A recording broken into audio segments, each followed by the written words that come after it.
Hey everybody, and welcome to another video by Scully.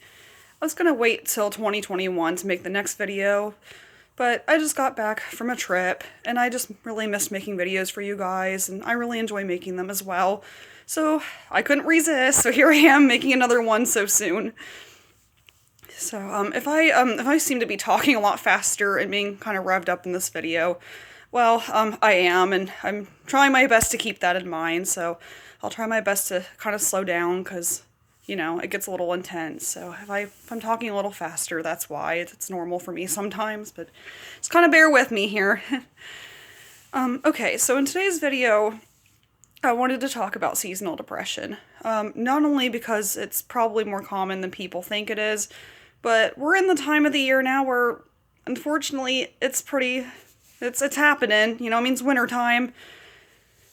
Obviously, with the seasons, that can vary by location, but if you're in the part of the world that's experiencing a lot of colder temperatures, that's kind of where it's more common. We're not getting as much sunlight in the wintertime as we normally would, so that really kind of ups the chances of getting seasonal depression, because part of the factor with being that is not only not going outside as much because it's so cold and you want to stay out of the colder temperatures, well, because you're not going outside as much, and depending on where you are, the Earth's position from the sun can be a little different as well, and that can affect, you know, your absorption of vitamin D. Over where I'm at, vitamin D deficiency is already very common regardless of the season, because it just so happens to be just how the sun is positioned in regards to the Earth, so we're pretty depleted of that most of the time, unfortunately. A lot of us have to take vitamin D here to fix that. So you add wintertime on top of it, and wow, that's just not a good combination, unfortunately. So yeah, seasonal depression. Yeah, seasonal depression tends to really worsen in the wintertime for the reasons I just specified. And as you would imagine, the summertime tends to usually get a little bit better, not only because the sun is closer, but also because a lot of us are probably going outside more in the summertime than we are in the wintertime. And if you are in the summertime, hopefully you're wearing sunscreen, because you don't want to solve one problem with another one. So yeah, a lot of people have to deal with that. Vitamin D is not only very important for bones and calcium absorption, but it is also very important in mood regulation as well. So for a lot of people with mental illnesses, seasonal depression is just really, really not fun to add into that little cocktail of things that are going on with your body. So you throw a seasonal depression in with somebody who probably already could even have depression in itself, or anxiety, or anything else, it can add up very quickly. What you also want to keep in mind this time of the year is, even if you don't really have so much the wintertime kind of temperature cold issue going on outside, you also have the holidays where not everybody has family. Not everybody has the chance to kind of go out and not only get sunshine, but just to kind of get out and have some fun and kind of, you know, get their brain going, get some blood flowing, things that would normally make you feel better. Well, this year, you gotta add COVID on top of it, and that's an even more terrible combination. So before you know it, you have COVID-19, you have vitamin D deficiency from, you know, not going out in the sun as much, being cold, several reasons, and then just seasonal depression in itself. So those things tend to add up pretty quickly. And then, of course, if you don't have a lot of familial support, friends, either, before you know it, those things just kind of keep on piling up. And it makes this season very difficult for a lot of people. So, yeah, this is a very rough time of the year for so many people. I don't know how many people who are struggling this time of the year, for lack of a better term, go out broadcasting it. Thankfully, I feel like I hear more people discussing it more so now than maybe in the past. But I do kind of feel like that's something that, like, you know, one person has it, but it's so much more common than people realize, and it's nothing to be ashamed of. It's just kind of one of those things that happens, and again, depending on where you live, can definitely kind of make you more susceptible to that as well. So you get one person talking about it and kind of informing people, hopefully that spreads to 2 people, then 10, and so on and so forth, and before you know it, you're not as alone as you think you are. And like anything, there are ways to deal with it that are helpful to kind of help you kind of kick it, and then before you know it, the season's over, and hopefully that'll be kind of in the background for the next other seasons that take place during the year. Of course, if you have other types of depression as well, those also have to be managed. But with seasonal, thankfully, it tends to kind of it is recurring, but it's kind of more certain times of the year, hopefully, rather than all the time, or more common than some of the other types. So, one of the things you can definitely do with that one is to increase your vitamin D, which, again, vitamin D from the sun is probably the easiest one. And to let you know a little secret, that's the one that's free too. So if you can do that one, I highly encourage you to try that one first because it's the cheapest. But, I mean, with the snow, I guess it depends on where you are. So, I mean, obviously be within reason.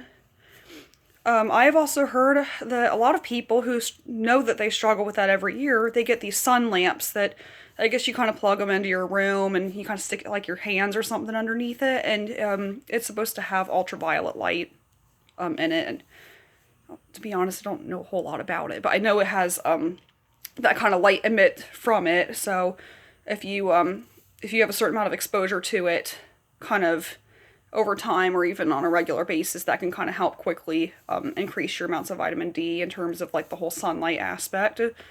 Obviously, there's dietary things. I know that certain things, like I think eggs are pretty, they have a decent amount of vitamin D. A lot of milk, I think, has vitamin D added to it. I don't think it's really so much naturally there, but it's added to it because vitamin D helps you absorb calcium. So, of course, they're going to want vitamin D in milk to help you absorb the calcium. Because, I mean, if you can't absorb it, if you're taking something like calcium and you can't absorb it, well, I mean, that's not serving a whole lot of purpose in it. I mean, you might as well just be dumping it out. I'm not encouraging you to be wasteful or anything, I'm just saying. But yeah, so there's dietary things that kind of like, you can increase your vitamin D through diet. You can try to expose yourself to some sunlight or get some of those little like lamps that kind of help you absorb some vitamin D and kind of get that going during this time of the year. And like anything, you kind of have to develop a routine and kind of stick to it. But there are options to help increase your amounts of vitamin D to kind of help you get feeling better. Sometimes doing all that stuff isn't always enough. And sometimes, like many other people, especially over here where I'm from, a lot of us have to take vitamin D, like tablets, like vitamins. Some of them they can take over the counter. Some of them they have to get our prescription strength, which is quite a bit. And I don't know how much they cost per se, but yeah, that can be kind of overwhelming at times. But yeah, there are some supplements that can help too. If you're going to try anything like that, I would definitely consult a physician, family doctor, somebody you see before you just kind of simply start doing that. Because I know even though the over-the-counter ones can be harmless for the most part, well, you don't know how much you're taking in. Like, okay, if you're taking one vitamin D tablet, okay, fine. Well, if you're starting to take more, or maybe you have even more vitamin D in your diet than you think you do, yeah, your vitamin D is going to start to get pretty high then, and well, again, you don't want to cause more problems either. You kind of want to keep everything balanced out, and really anything, especially if you have, I mean, I would hope most people have a family doctor, but unfortunately some don't.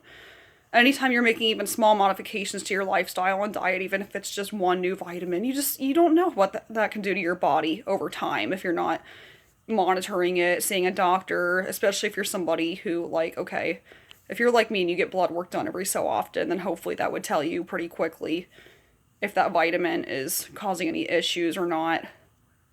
And for most people, it's probably not, but it's something to think about before you do anything like that, because things like that can affect your body more than you think very quickly, especially if you have certain medical conditions, health history related issues. You gotta keep old Doc in the loop, because you just never know what can happen. You don't want to cause any harm to yourself when you're trying to do something good. And your health is very important too. So if you want to be healthier and you want to do something about it, that's great, but there's a right and a wrong way to do everything. So just be sure, like I said, you're keeping them in the loop. That way, if anything does go wrong, or maybe it's just happening, you just never know.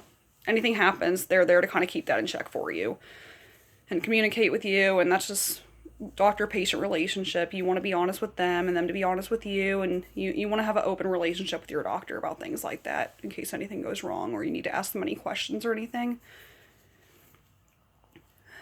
So, yeah, 2020's been a very long year. We're this close to being done. Almost there. We're like right in the threshold, getting ready to walk through the door of a new year. We've made it this far.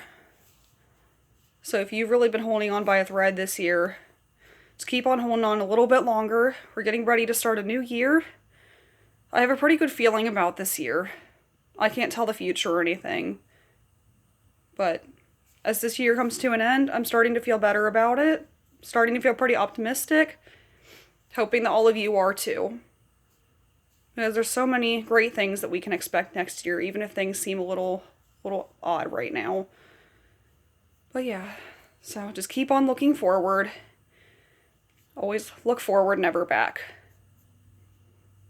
I'm really excited to see what 2021 has to offer for me and for everybody else. So when 2021 comes around, I'll be there, and I hope you guys will be too. Because I love doing this, making these videos. It may seem silly, but it makes me really happy. And I hope it makes you guys too. And I hope I can make you guys happy too. Especially next year. I'm excited to see what next year brings. Have a great day.